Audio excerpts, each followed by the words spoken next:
All right, what's going on, everybody? Thanks. We're a little bit late, but that's just because we were waiting for our late mentors to show up. But anyway, just joking. Thanks for joining us today for another Ask Me Anything happy hour, where we are here to collaboratively answer your questions. And after today's wealth webinar that I wasn't on, I'm sure you're all going to have some great questions. So stay tuned. We will be right back after this.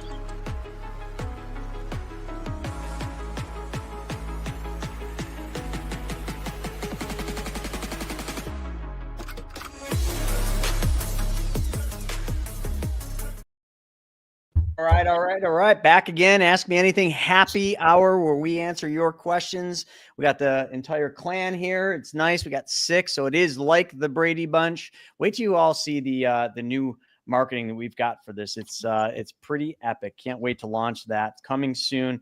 But let's just kind of go around the block here and see who we got with us, and then we're going to dive into your questions. All right, I'll kick it off because I'm in the corner at least. So I'm Shauna. I'm up here in Buffalo, New York. We're on spring break and it snowed 3 inches, so that's great. And I was on the Wealth Wednesday webinar today with Craig Yenny and Stephen Nagy, and I've been reading What Would the Rockefellers Do again this week, and it's got me all jazzed up again about whole life. So here we are. I'll pass it over to Brian. Oh, you're muted, Brian. Oh, you're muted. There we go. Hey, everybody. Brian Frauts here up in Northern Idaho. We have no snow, and it's actually been warm the last week, so it's been great. Been kind of starting to work on this property, but I can't use my left arm anymore. So I was in the emergency room on Saturday as a result of a complication from a procedure I had done last week. So I was actually on the doctor's. Why I was late, I was on with the doctor trying to figure out what's going on so I can start to use my arm, but we'll see. So yeah, but luckily I can still do this. Not a tumor. Yeah, exactly. So down to Craig. Good afternoon, Craig Yenny here, and I've got my Easter shirt on, trying to look colorful for today. So this is the Easter edition of Ask Me Anything. And Brian, as long as you can, type, I think you're going to be in good shape. But anyway, yep, I can do that. We had a good wealth webinar, just some good conversations, lots of questions, and it's really fun to see how many new people are showing up to our wealth webinars and engaging. It's just a sign of the times, I think. And we covered a fun topic, round 2 of buy term invest the difference. So that was a good time. But that's fun. So fun. It was a great time. And so off to Jason. He's wanting to talk. So here we go. No, I just want to interject some fun. So fun for a buy term invested difference. Welcome all. We're on another Ask Me Anything, or maybe Ask You Anything if we follow any of the suit from last week. It's awesome to have you here, like Craig said. People want certainty in today's time. And so here's a place where you can get all your questions answered, certainly. And you can learn about some things that'll protect your family. So I'm going to go over to Bree. Well, whoa, that way. There's Bree. That side. Hello, I'm Bree Shaw. I'm based up here in Alaska. And Shauna, the snow is almost gone. I was telling one of our agents today, it's incredible, way less snow than last year. And adding on to what Craig was saying, what I love about you guys coming up with all your questions, all the ideas, I really love getting stumped. That is my favorite thing, to know that there is something more that I get to learn on and focus in on. So throw them all at us, please. We're happy to share all we can. Yep, get those questions in. And then handing it over to Chris. Yeah, I'm just waiting for the questions to come in. So, I was supposed to be traveling this week, had a family emergency, and here I am, which has been actually really nice because I've been able to just do things that I never, ever get to do. And it's been awesome. So welcome, David, fellow practitioners. Love it, love it, love it. So navigate your venture. Shauna, you want to kick us off with that one? Yes. So hello, Shane. And Shane's coming to his first private money club money tank. So Shane is coming out to Dallas. Nice. So Navigate Your Ventures, aka Shane, is saying, if you put $100,000 dump in on a $10,000 annual, do you earn interest on all of the $110,000, or is it just on the premium split? 50-50 split example, on 110,000 or 105 for the first year. Shane, great question. You always bring in great questions to our Ask Me Anything and all of the different webinars that you're always participating in. Someone that's definitely committed to mastery. The answer is you're earning the guaranteed interest, and you can earn dividends on the portion that is the cash value. Whatever the design is, what everything else is, it's not on all of it. It's on whatever is the cash value portion of it. Yeah. Well said. Yeah. I mean, that's textbook answer. I mean, the cash value is what earns the interest. So, when you look at, the 110, and let's just go 110, 105, like if that was if you put 110 in, you got 105 in cash value, hypothetically, the 105 would have been less policy service fees, cost of insurance, commissions, and if there's a term rider, the term cost, because you're not going to earn cash value on the term cost. So lump that in with cost of insurance. So whatever your cash value is what you're earning interest and dividends on. Yeah. And correct me if I'm wrong here, but every company calculates that a little bit differently, or is it all the same? They do. It's a good question. And it's been because of another group, we've had to kind of go into this extra overdrive, deep dive of things that really don't matter. But really, if you want to get technical, the base component, so, using your example, 50-50, if 50% was base, your dividend calculation is higher on the base than it would be on the 50% of the PUAs, hypothetically. So the dividend, and it's very minor, and I don't even want to go down that rabbit hole, but yes, you're going to earn a little bit more from what do they call that, Craig? We've had to go so deep into this because of people that are just so much smarter than we are. Craig, I'll let you answer that before I say something that gets me in trouble. Well, I think sometimes enough said, and we'll just leave it right there. But yeah, clearly the 90-10 folks are just way smarter than we are, Craig. But yet they can't do simple math. That's the funny part. And the 90-10 should be the policy design for everybody, everybody. Oh yeah. See, some people on here would have heard that and been like, "Hey, Chris said 90-10 is the best." Somebody will hear that. Somebody will hear that. But hold on. I literally I've gone down the rabbit hole pretty bad since that moment, Craig. And I did this new video, which just launched today. It's called The Ultimate Policy. And I think the truest statement in there is the fact that there is no one policy design that is right for everybody, but there is only the right policy design for your needs and goals, for each individual and goal. That is that's very well opening statement in today's newest video called The Ultimate Policy. And it is not about the ultimate policy. That is a hook, line, sinker. And some people will be up in arms because, that's not the ultimate policy design, blah, blah, blah. 90-10 is. You must write books with that opening line. What a great opening line. Write books and be an author and all those kind of things. On the whole topic of books, while we're on it, the companion just got picked because you can't do this, but it just got picked to be part of Barnes & Noble's Easter collection. And we're in there with Bernstein Bears and some Mickey Mouse stuff, some books for children. So I was pretty honored today. There you go. You got your companion book. That companion just showed up on Barnes & Noble, but didn't just show up on Barnes & Noble, showed up on Barnes & Noble in the Easter collection. That was nice. Awesome. And Craig Yanni's shirt matches the companion cover, so 100%. It is well worth it. Here's something I'm just going to throw out there for everybody who loves their spreadsheets, Craig good in the sheets and everybody. But every single illustration is a theoretical snapshot in time that hasn't even existed yet. That is 12 months from the date of the production of it. So most likely it'll even work better than it shows on a whole life illustration because engineers like to over-engineer everything, and it's going to work better. So while we're caught up in spreadsheets, let's focus on the process. Can we? I'm so glad you said that. I'm so sick of talking about product because at the end of the day, what I always tell people is if you put money into a whole life, you're never going to get wealthy doing that. You're never going to be that much better off doing that because that is never going to change your life. It's what you do after that, the process that is going to change your life. Chris, are you saying the velocity of money matters? Yes. I'm saying I just had a gentleman in the office today, awesome human being in the office today. And, we were talking about, he started a policy, a couple of years ago. And the first question I said is, did you use the money? He said, no, it's just still sitting in there. I said, that's step one. because like we've got to get that money in motion. All right. Yeah, and I think that even from Wealth Webinar, Sean, I know we couldn't get to all of the questions, but I remember seeing something scroll by in the chat that said, "Are you guys now saying the 50-50 is the new 60-40?" And I didn't really see what the context was, but we can't say it enough that the policy design needs to work in conjunction with what you're trying to accomplish. And so a 50-50 might be it, a 90-10 might be it, 80-20 might be it.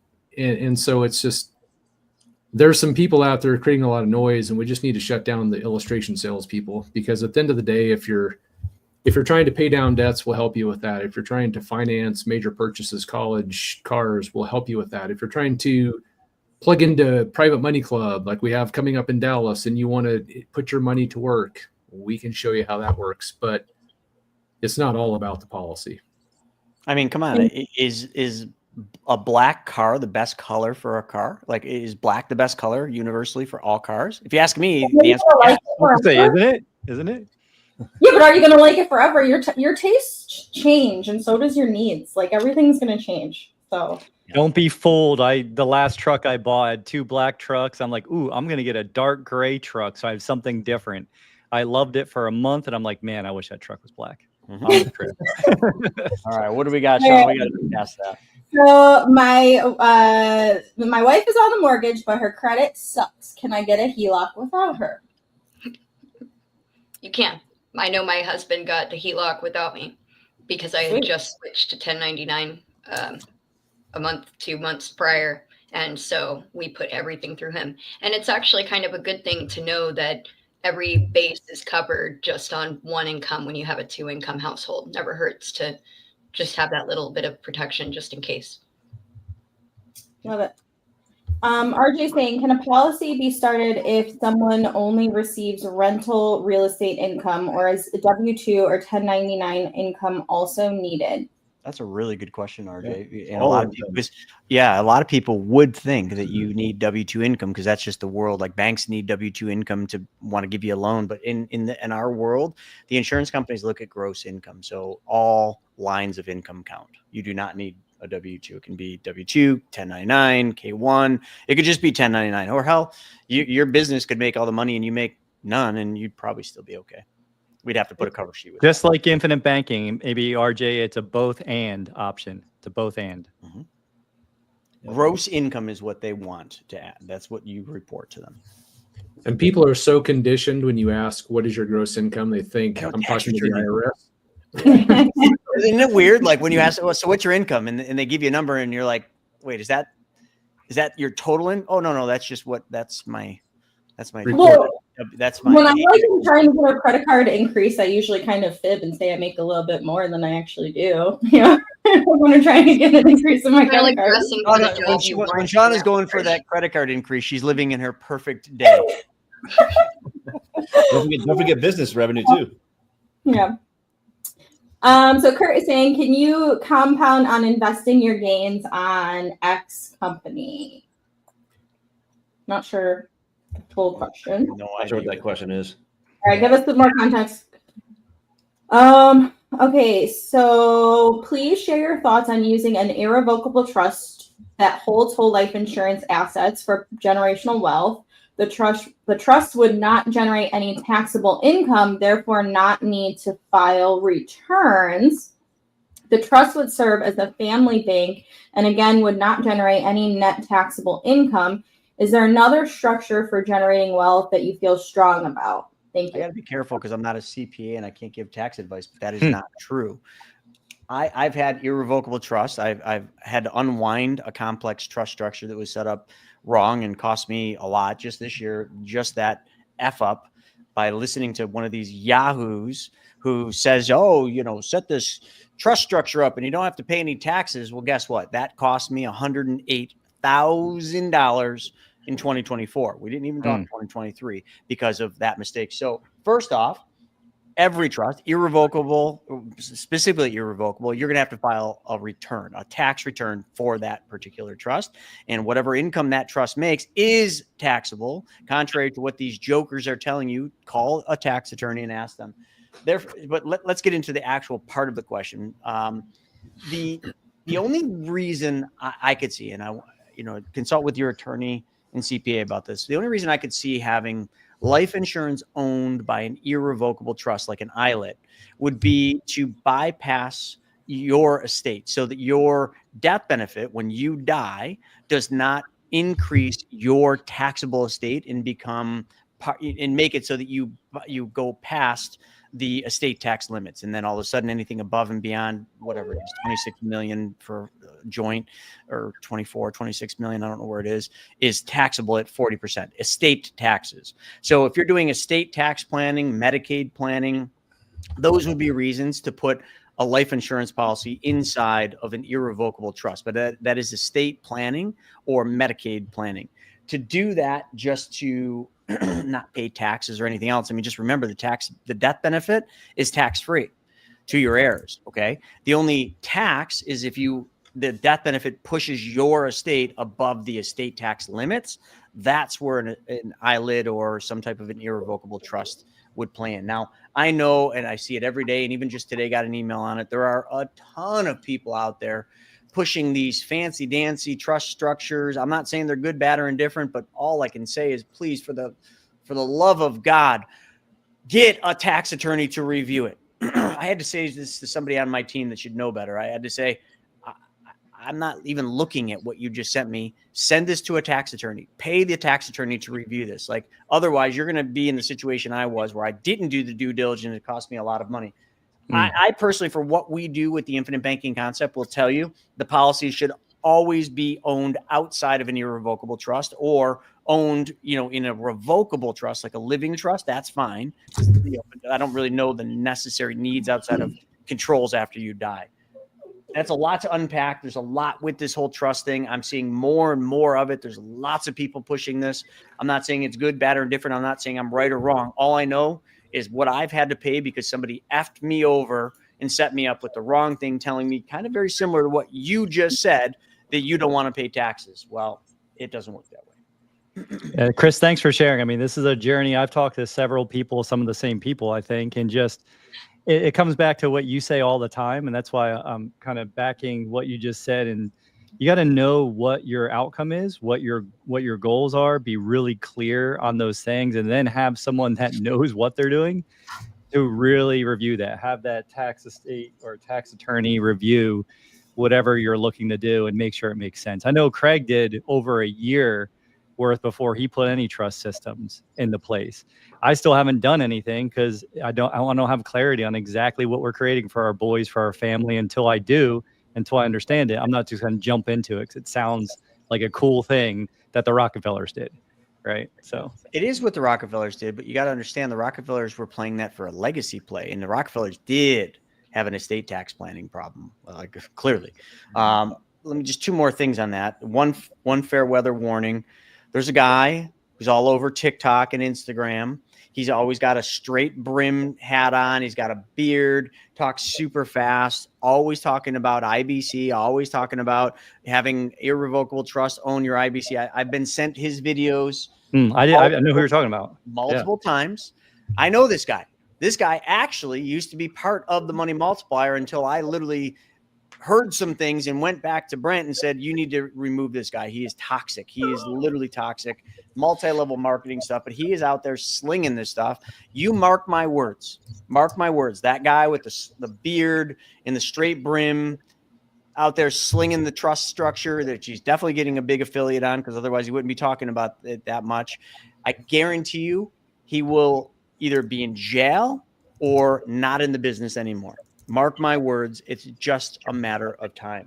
Shantara, I want to hit her the question there. Isn't it good to avoid probate? Yes. A revocable trust, a living trust, or even irrevocable, any of them, but more specifically revocable. The reason people should move assets into a revocable living trust is primarily primarily to avoid probate on your assets. Like in New York, any asset over $50,000 is probatable. So like my cars are owned by my living trust. All my business interests are owned by my living trust, but it's revocable.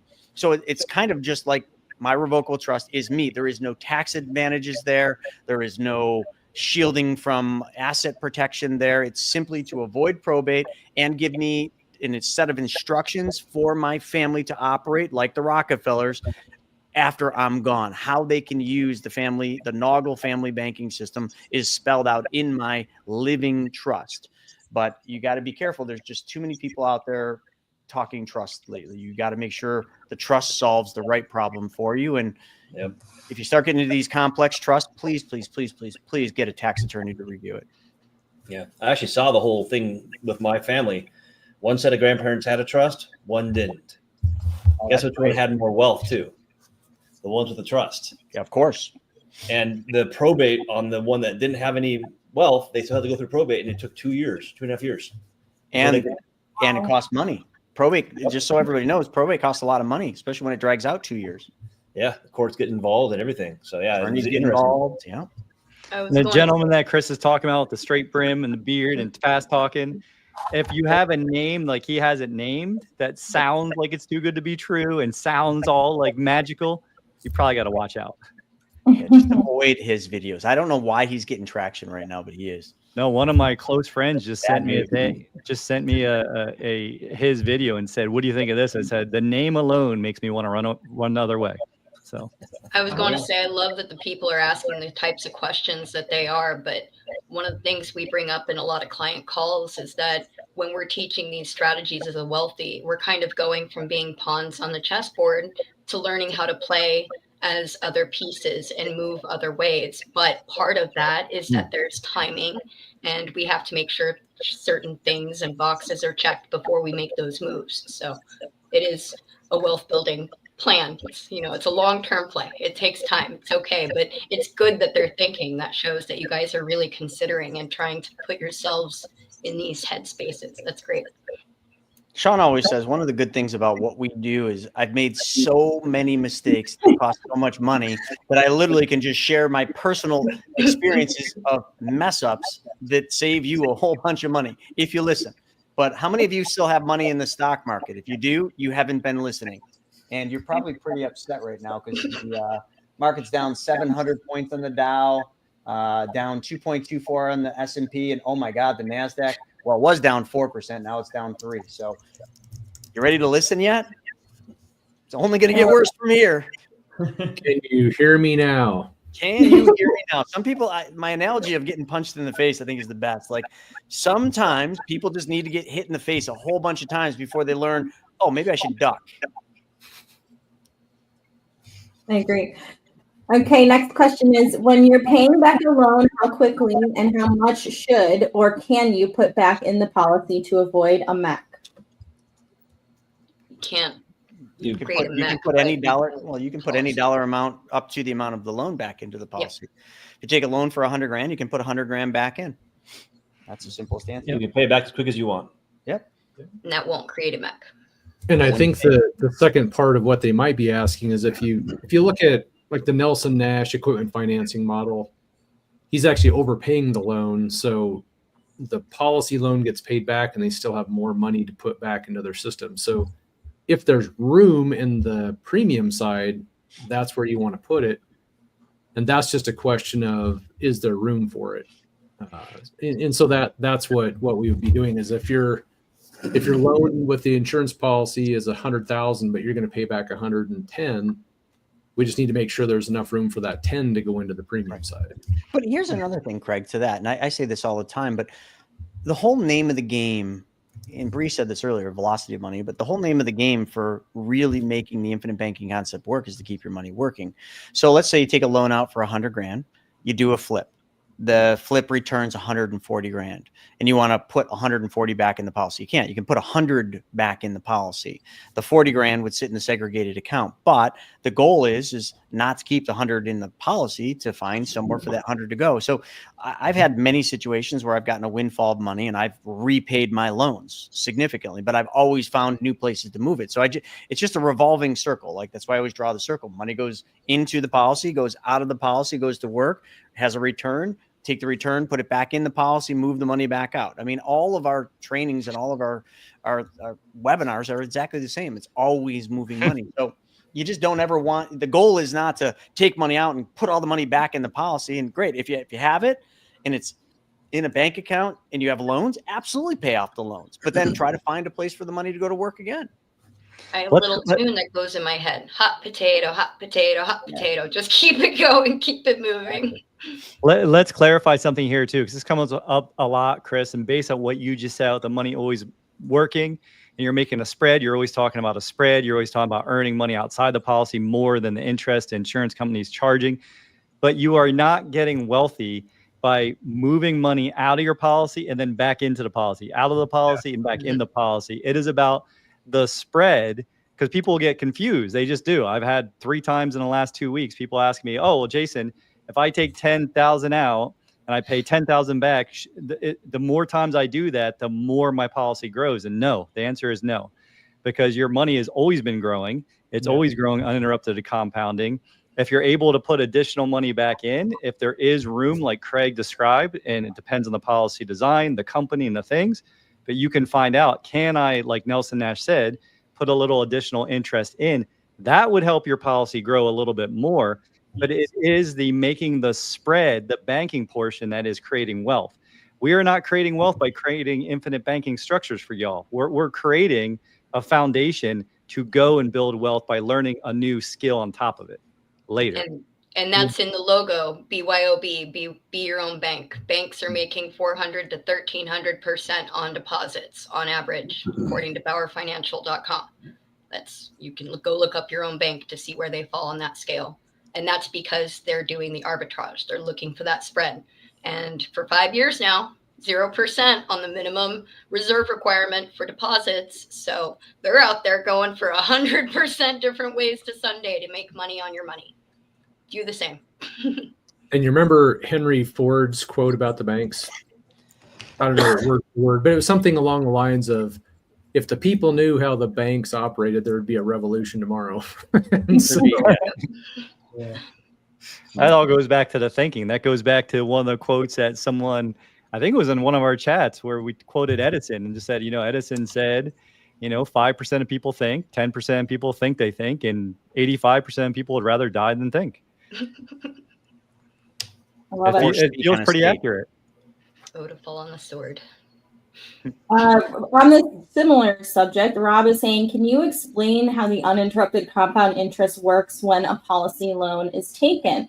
Lafayette is non-direct, but does that also mean that the daily interest earned is compounding on the full amount? It does. Yes, it does. On a non-direct recognition company, it's exactly in the name, non-direct, or non-direct recognition. So just think non-recognition. They don't recognize the loan.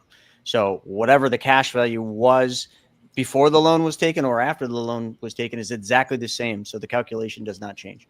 And we've modeled that many times. The only factor you have is you have a cost of capital when you take the loan, because there's a cost for an interest for the loan interest. So that's the only factor you need to play into there.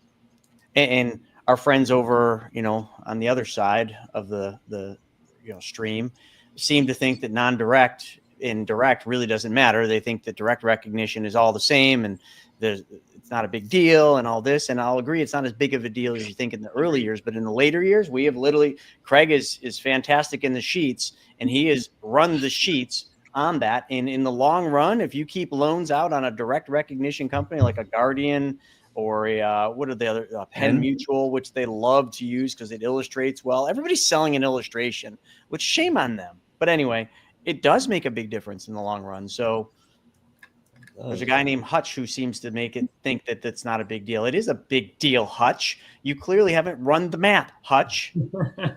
People piss me off lately, and I'm just so sick of it. On the topic of loans, I am. I'm about to literally start making some enemies. Chris, you seem so happy and friendly a few minutes ago, man.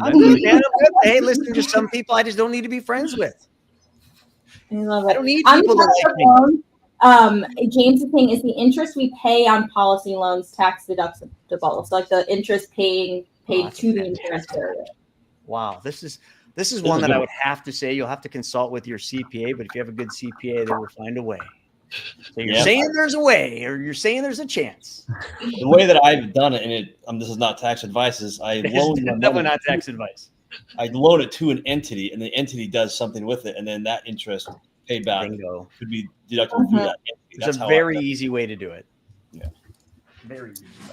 All right. And then David Hammer is saying, which insurance companies have you found to do the most flexible and generous with those who purposely show very little in W-2 income, yet have very generous asset-based balance sheets, i.e. large amounts of real estate assets and equity?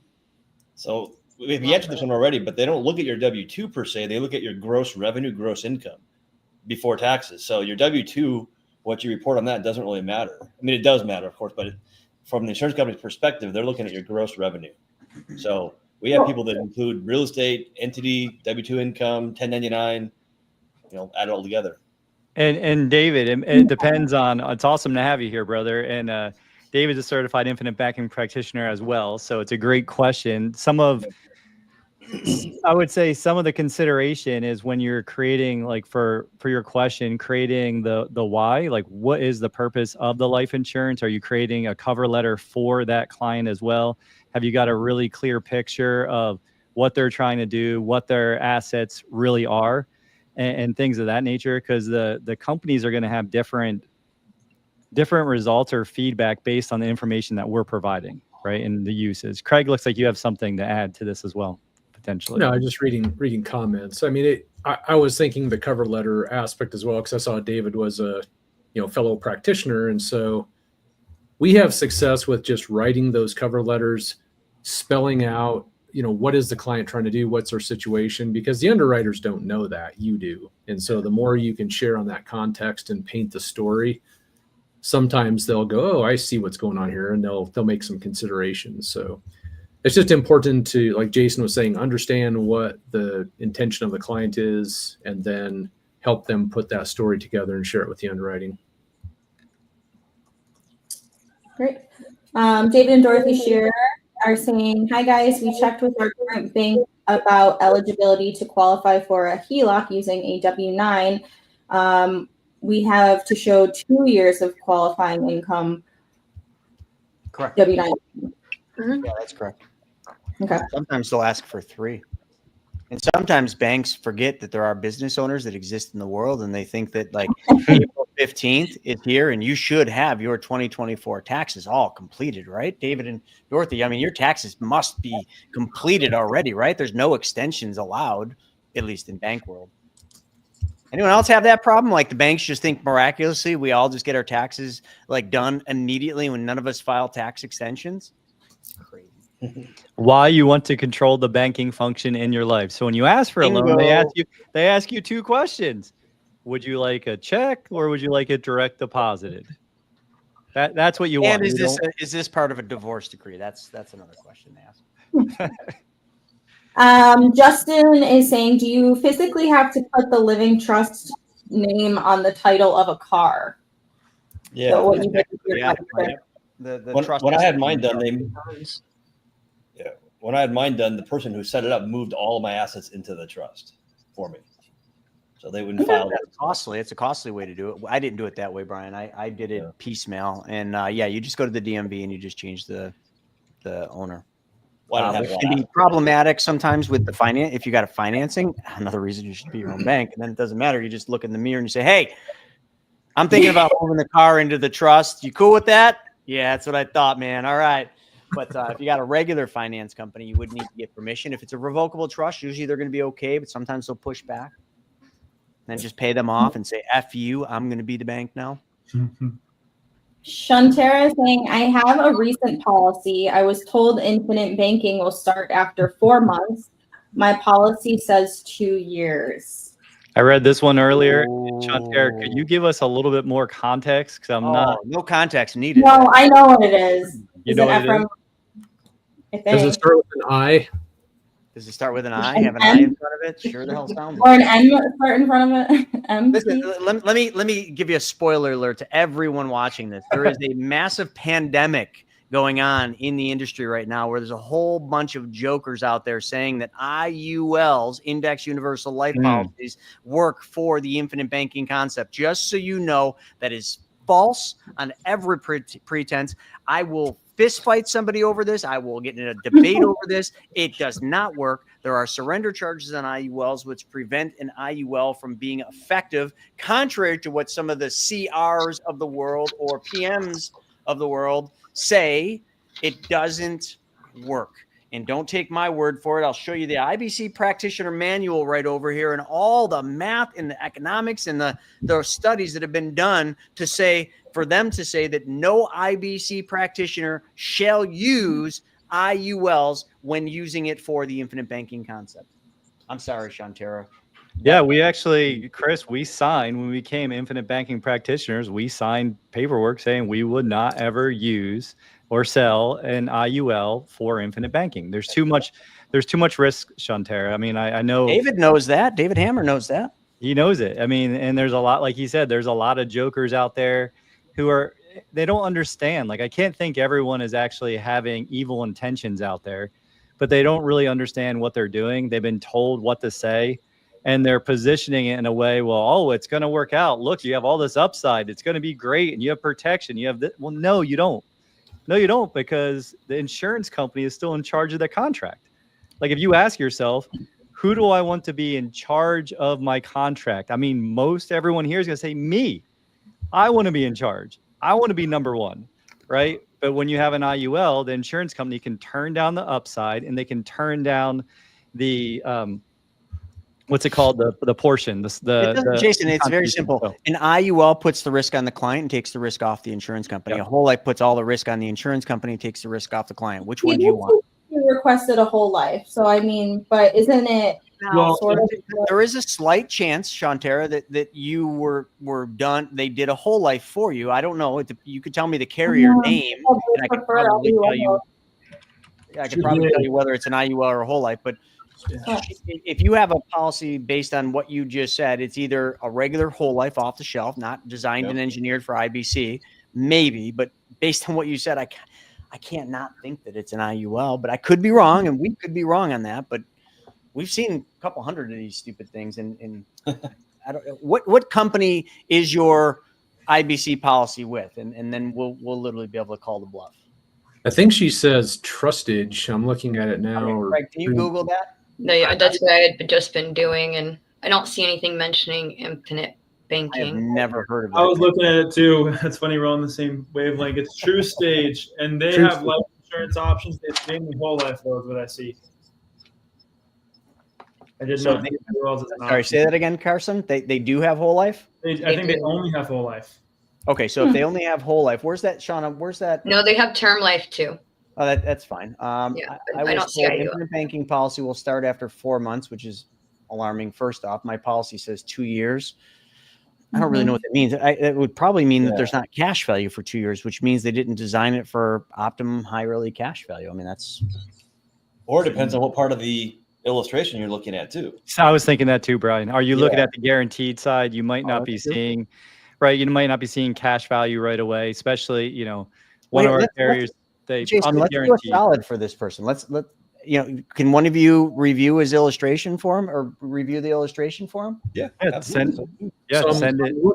Looking at their products, and it looks like they have a guaranteed acceptance whole life, which maybe they went that route. There's some limitations for the first couple of years. There's a simplified whole life policy, so there's some different options here. But even if it was a traditionally designed whole life policy and it wasn't infinite banking, you may not have cash value for the first 2 years. Yeah. Right. First 3 years, first 4 years. But eventually we will. So hopefully there's a silver lining, right? Yeah, we'll review it for you. How about that? So, we'll somebody will put their email up, and we'll just review it for you and give you an honest, and just so you know, if it's a whole life, we will never replace a whole life, contrary to what some other jokers out there will do. Just so you all know, an IUL agent, 99% of them will replace your whole life policy, which how they will do it is they will probably tell you to surrender your whole life so that they don't have to go through the Reg 60 process, which is completely against all the rules. And they'll have you cancel it and then move the cash into the IUL. And the reason they do that is because the insurance carrier would never allow that to happen and allow a Reg 60 1035 exchange to happen. Anyone know who I'm talking about? Don't say it.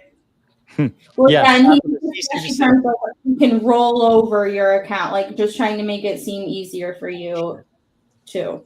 Lies, and more freaking lies.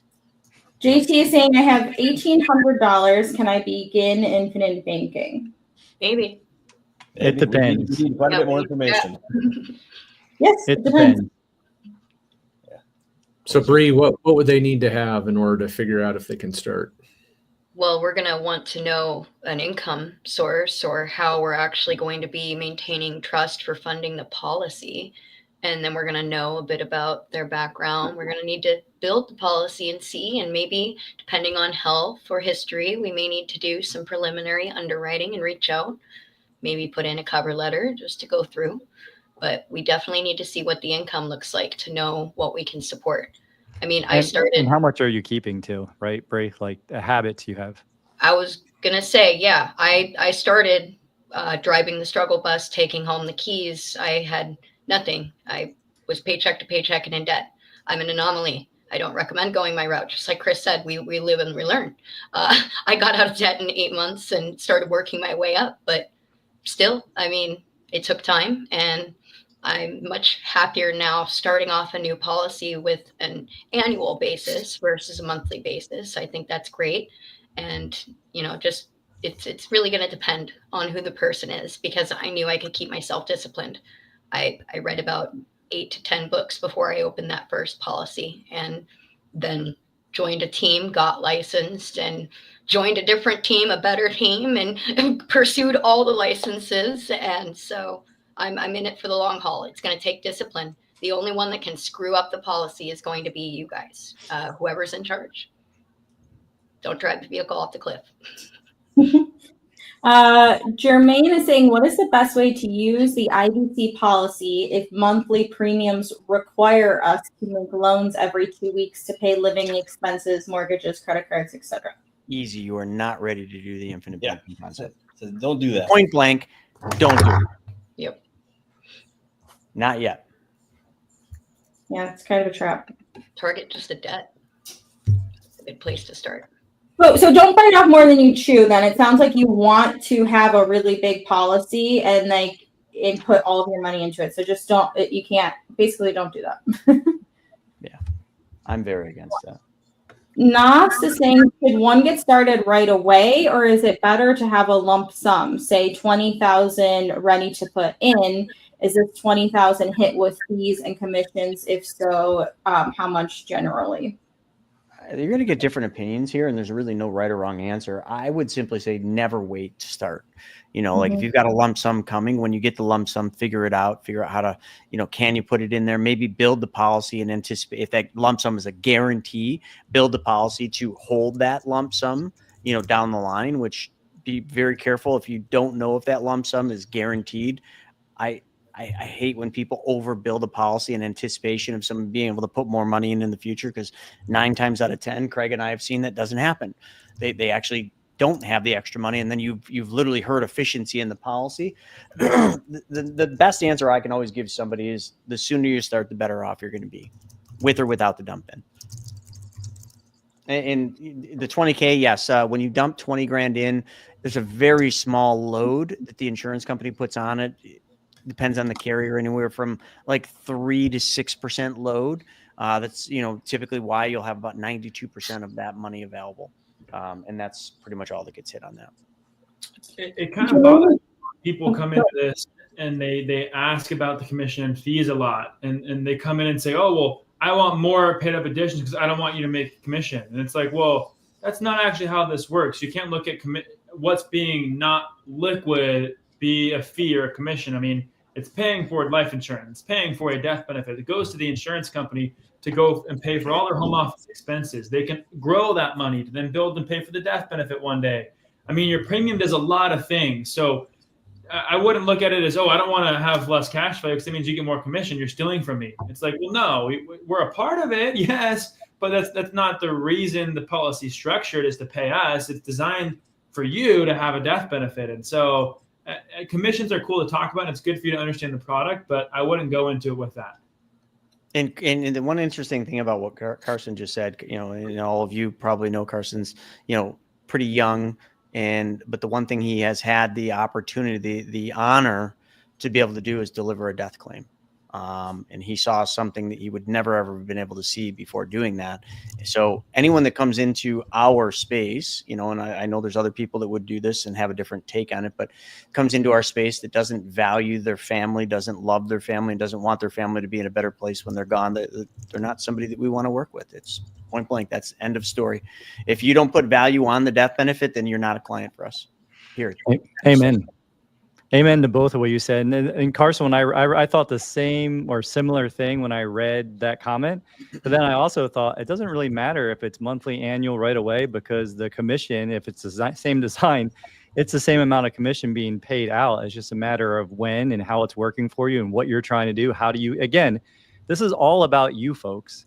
If we're showing you how having more base, meaning more towards the whole life part, is going to give you some of the different things that you're telling us that you want later on. Well, then we're going to have that conversation. If you're telling us, hey, I need more cash early on because I have X, Y, and Z, then we're going to design it based on that. But we're also going to guide you and make sure that you have, your floor, which is going to be manageable. And that's the base we're talking about. And that ceiling that's going to be meaningful and a focus to go to. Again, it's all about you. So when you're asking questions about us, you're asking the wrong questions. It's two really important things I would say. Back a long time ago, years and years ago, I had somebody on a phone call. We were going through, he loved the concept, loved everything, and got into it. And as we were kind of getting to the end of the call, he says to me, he says, I don't care about the death benefit at all. Matter of fact, like if I could do this without the death benefit, I would. And I said, wait a second. You have children, right? He's like, yeah, I have a couple children. I said, but you don't care about the death benefit? No, not at all. The death benefit has a cost. And you know what I said to him? I said, I really don't think we're a fit for you. And I never ended up doing business with him, but I'll say another thing to exactly what Jason said. Imagine you had a heart attack and you needed immediate heart surgery. Do you want the surgeon that doesn't get paid to operate on your heart? Like the surgeon that's volunteering their time just out of the goodness of their heart, goodness of their heart to operate on your heart? Is that the person you want operating on your heart? Or do you want the highest fucking paid surgeon that literally is the top of their business, that gets paid more than anybody else because they're the best at what they do and their track history is the best of anyone's? Isn't that the person you want operating in your heart? I rest my case. Agree. Argument here, Chris, on that before we continue. In the industry of what we do, we see a lot of people make a lot of money for some of the things that they do. And that doesn't always mean honesty or integrity or someone I want to do business with. For me, I would say it's about the results that they're bringing to the clients and the clients that keep returning and bringing new business because they know that it's people they can count on. So, haha. Very good. And I just wanted to share one other perspective with, we talked about this on Wealth Webinar today. We beat up on the mutual funds and the fund advisor companies a bit, but I'd shared out of Andy Tanner's 401 Chaos book, he talks about the Magellan Fund, which from 1995 to 2008 charged a meager $4.8 billion of fees to their clients who they're managing, the Magellan Fund for, and it underperformed the S&P 500. So I'm wondering oftentimes when people come and ask us, well, what's your commission? When you put your money in the mutual fund, do you ever ask the financial advisors or do you ever ask the mutual fund managers, how many billions are you making off your clients? No, nobody does. No, and it just seems kind of funny to me, like, oh, we're so small compared in commissions to what some of these other types of services are. But to what Bree was saying, at the end of the day, who's bringing the value? Are we helping change your life? Are we helping your family get more control of their money? And yes, so we all have so many different stories of how we can share that. But how many mutual fund managers have changed people's lives? I don't know. Probably not many. And I feel like everyone on the team has a level of morality and ethics that when we do need to or want to find ways to make money, we want to do so in a way that's for the greater good or not hurting other people, not being taking advantage. We look for ways to create win-win scenarios. And I feel like that's part of why we're here. We're actively using these policies and these systems. More than anything, we are treating the money the way it needs to be treated to truly be our own banks. And we are seeing the benefit from doing that and treating the money the way it needs to be treated to make more money. So we want you guys to experience those types of wins, but more than anything, that type of financial security and certainty. There's a lot less stress in your life when you go from thinking about things with, ooh, I want it, can I buy it, to, ooh, I want it, how much do I need to invest into my opportunity to make the interest pay for it for me? Beautiful, beautiful time. I love it. Jermaine, can you put in the chat, did you get a policy through us? I was looking you up, and I think you did have a call with Joe at one point. And then I know, so he says he has 2 policies already with 2 dump-ins.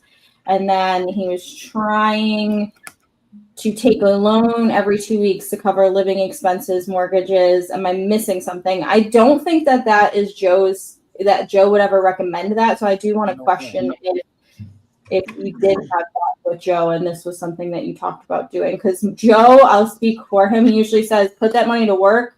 That's making your mortgage payment. That's making those expenses, like that's making you cover those expenses. The only thing I could kind of throw in there, if I was really reading between the lines, would be maybe Joe was talking about, the first lien HELOC, the one pot system, and then from the one pot system paying all your bills, but it's very different. So if it is Joe, my suggestion is get back on the phone with Joe, because what you just said and what Joe teaches are 2 different things, but I can see how maybe you could have misunderstood that if it was like a quick conversation. But I was going to say, from Joe's email, Jermaine, text me, call me, get on the calendar. So just get on the calendar with Joe if that's indeed who set the policies up. And I see you got approval back in like 23, so I didn't recognize the name because I wasn't around. But. So let's make an effort, like please tell Joe that's a priority to make sure they help Jermaine to get that squared away, because I hate hearing that, and it's just a misunderstanding. But I can see how that misunderstanding would happen because Joe talks so much about the one pot system, and Joe being from New York like me, we talk fast. So a lot of times maybe you hear what you hear, but it's not what he actually said. Joe doesn't even talk, Chris. I don't know what you're talking about. He clicks and pops and waves his arms around and like does all this stuff. And I get confused too. It's like shiny objects. So. Yeah. Real quick, Bree, can you reach out to Rob Joseph? He was on a webinar yesterday, and I see his comment here something about he has a question about the interest on his policy. And I think he's on your side.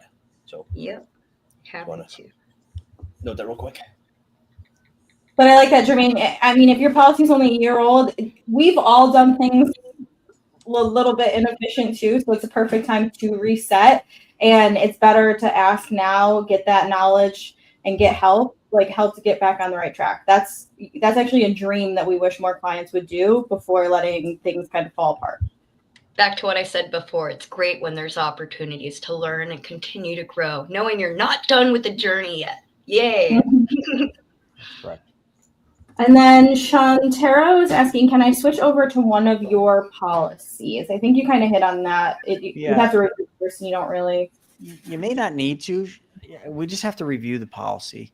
I mean, some of the things you said definitely are alarming, but it doesn't necessarily mean you have to switch it over, or whether or not it would even be in your best interest to switch it over. So let us review it. So, again, if somebody can put their schedule up so we can review that, or an email up so we can review the policy. And what we would need is the in-force illustration, or just the original illustration that was shown to you, and maybe a statement. And that would give us enough for us to be able to kind of talk through what you should do next. Your policy very well may allow for paid up additions to be put in so that the policy could work. I doubt it, but maybe. I'm just trying to think on the positive side. And I'm curious too, maybe I missed it, but did Shantera mention how old the policy is? Mm-hmm. I kind of had a perception that it was pretty new. I think it is. And I'm wondering if it might be in the free look period where they can just pull the ripcord. Oh yeah, good call. Could be. So get that call booked quick. Yeah, if it's been something recent and you can just do the free look period and say, I don't want it, you can get out of it. They'll give you your money back. How long is a free look period typically? 20, 30 days. 30 days. All right, I think we don't have any questions right now. We have like a minute or here. I want to. Did we hit Rob Joseph's question there? Actually, I don't see it. Wait. I think that's him Right texting here? me Is right that now. interrupted? Yeah, that's what I was referring to. Darn He it. was on the webinar. You haven't yesterday. responded, Rob. Answer your Okay. text. Also, along the daily interest earned dropped considerably. That's bizarre. I was gonna say we need to I mean, chat about it. Yeah. Direct recognition, maybe, but I doubt that it wouldn't drop significantly. It's Lafayette. I was Then gonna Lafayette. say there's not no direct. I don't know. Yeah, I honestly, all that probably is just a quick call, just to kind of go over it. You're probably just looking at something wrong. There's no way. I mean, the way, and just so you all know, the way the insurance companies calculate the interest and do all that is a bit wonky. If you're following it every single day, you'll see your cash value go up. You'll see it go down. It's all based on the cost of insurance and everything. But if you go year to year, it's always going to match the illustration unless dividends changed, because that's the only moving part.